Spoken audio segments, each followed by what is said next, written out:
तो फिटनेस को लेके काफ़ी सारे मिथ है और इनमें से कुछ तो आपने सुने भी होंगे, जैसे कि no pain no gain, cardio is the best way to lose fat. ये कुछ मिथ आपकी हेल्थ के लिए ख़राब भी हो सकते हैं, तो आज इस वीडियो में इसके बारे में जानेंगे। तो मिथ नंबर 1 कि वेट लिफ्टिंग से आप बल्कि हो जाओगे। तो ये बहुत ही ज़्यादा कॉमन मिथ है। देखिए, कई सारे लोग ऐसे होते हैं जो मेरे जिम में आते हैं और मुझे यही कहते हैं कि सर मुझे वेट लॉस करना है या तो मुझे अपनी बॉडी मेंटेन करना है, मुझे बहुत ही ज़्यादा बल्कि नहीं होना है। स्पेशली लेडीज़ों को बहुत ही ज़्यादा टेंशन रहता है कि अगर वो वेट लिफ्ट करेंगे तो वो भी मर्दों की तरह बल्कि हो जाएंगे। तो ये बहुत ही कॉमन सा मिथ है। देखिए, अगर आप लड़की हो और आप वेट लिफ्टिंग कर रहे हो तो आपकी बॉडी टोन होगी, ना कि मसल बिल्ड होगा, क्योंकि आप में टेस्टोस्टेरोन का जो लेवल होना चाहिए मसल बिल्डिंग के लिए वो उतना होता नहीं है।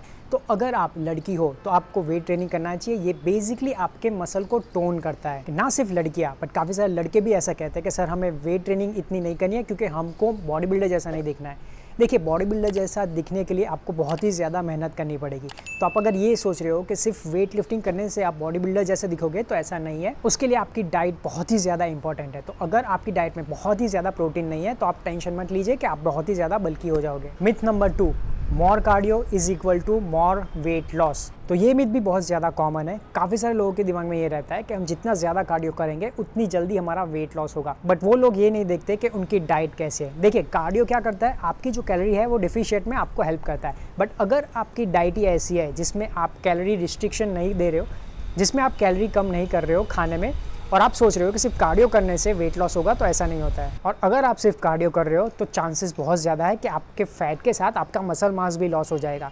तो ऐसा नहीं है कि सिर्फ कार्डियो ही करना चाहिए अगर आपको वेट लॉस करना है। अगर आपको वेट लॉस अच्छे से करना है तो उसके लिए आपको कार्डियो भी करना चाहिए और वेट ट्रेनिंग भी करनी चाहिए। Myth number 3, no pain no gain.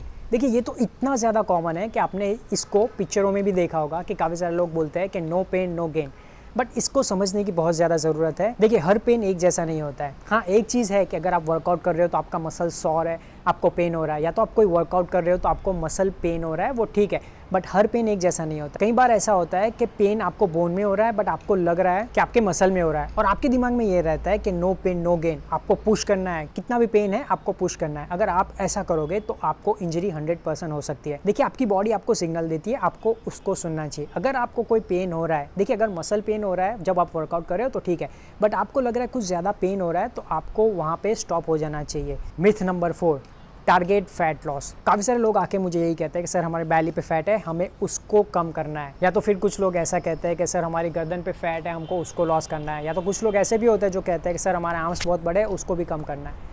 तो देखिए, आप कभी भी टारगेट फैट लॉस नहीं कर पाओगे। इसका मतलब आप कोई पर्टिकुलर जगह से फैट लॉस नहीं कर सकते। आपकी बॉडी में जैसे कैलोरी डेफिशिएट होगा, आप कार्डियो करोगे तो जैसे फैट लॉस होगा तो हर जगह से वो इक्वली जाएगा। तो हो सकता है कि सबसे पहले फैट आपके गर्दन से जाए, या तो आपके चेस्ट से जाए, या तो आपके पेट से जाए। ये कहना बहुत ही मुश्किल है। जब आप करोगे तब आपको आइडिया आएगा कि आपकी बॉडी में से कौन सा पार्ट ऐसा है जहाँ से फैट सबसे लास्ट में जाता है। तो अगर आप भी उन लोगों में से हो जो सोच रहे हो कि टारगेट फैट लॉस करना है, तो आपको वो सोचना बंद करना चाहिए। आपको ये सोचना चाहिए कि आपको वेट लॉस करना है, आपको फैट लॉस करना है। आपका जो ट्रबल एरिया है वो जब आपका फैट लॉस होगा तो वहाँ से वो फैट भी निकल जाएगा। और myth number 5, you have to workout every day to see the result. देखिए, आज के ज़माने में क्या है कि सबको ऐसी मैंटालिटी है कि जितना ज़्यादा करते रहोगे उतना आपको फास्ट रिजल्ट मिलेगा। तो उसके लिए उनके दिमाग में क्या रहता है कि हफ्ते में 7 दिन उनको वर्कआउट करना चाहिए, उनको रेस्ट नहीं चाहिए, उनकी बॉडी को रेस्ट नहीं चाहिए। बस उनके दिमाग में ऐसा है कि हम जितना ज़्यादा करेंगे उतना हमको फास्ट रिजल्ट मिलेगा। देखिए, ऐसा नहीं है। आपकी बॉडी बनी ऐसी है कि आपको उसको रेस्ट देना ही पड़ेगा। अगर आप कोई बॉडी पार्ट कर रहे हो और जब तक वो मसल सॉर है तब तक आपको वो वर्कआउट नहीं करना चाहिए। तो उसके पीछे रीज़न क्या है? तो उसके पीछे रीज़न ये है कि रिकवरी बहुत ही ज़्यादा इंपॉर्टेंट है। तो अगर आपकी बॉडी रिकवर नहीं हो रही है और आप उसको पुश किए ही जा रहे हो तो आपको रिजल्ट नहीं मिलेगा। आप बहुत ज़्यादा फटीग हो जाओगे और आपके नर्वस सिस्टम पे बहुत ज़्यादा लोड होने की वजह से आपको कुछ टाइम के बाद वर्कआउट करने का भी मन नहीं होगा। तो आप ऐसा मत कीजिए। अगर आप हफ्ते में 4 से 5 दिन वर्कआउट कर रहे हो तो वो इनफ है, आपको ज़्यादा करने की ज़रूरत नहीं है। आपको हफ्ते में 2 दिन या 1 दिन तो रेस्ट आपकी बॉडी को देना ही चाहिए। तो ये तो हो गए फिटनेस को लेकर कुछ ऐसे मिथ्स जो बहुत ही ज़्यादा कॉमन है। अब ये सुनने के बाद आपको इनमें से कौन सा मिथ ऐसा है जो सुन के बहुत ही ज़्यादा स्ट्रेंज लगा, आप मुझे ये कमेंट सेक्शन में ज़रूर बताएं। सो आई होप आपको ये वीडियो अच्छा लगा हो। और एक और बात, अगर वीडियो अच्छा लगा हो तो लाइक और सब्सक्राइब करना ना भूलें। मिलते हैं अगले वीडियो में, तब तक के लिए आडियो।